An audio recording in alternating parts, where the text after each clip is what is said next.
If your NFL app is lagging, crashing, or not working properly, I will show you how to reset it so it runs like new.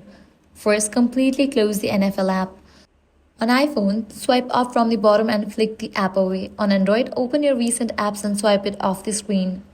Next up, clear cache. For that, launch your settings, navigate to the option General. Head over to the option iPhone Storage. From the list of apps, find NFL. Once you find it, launch it. Then click on Offload app.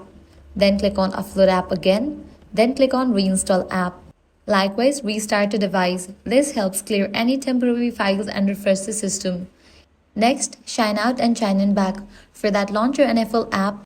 Click on the option Edit My Account. Click on the option Sign Out, wait for a few minutes and sign in back. If none of these solutions work, completely delete your app and again reinstall it. So close this, press and hold on the NFL app, select the option Remove app, click on Delete app, click on Delete. Then launch your App Store or Play Store, search for the app NFL and then install it.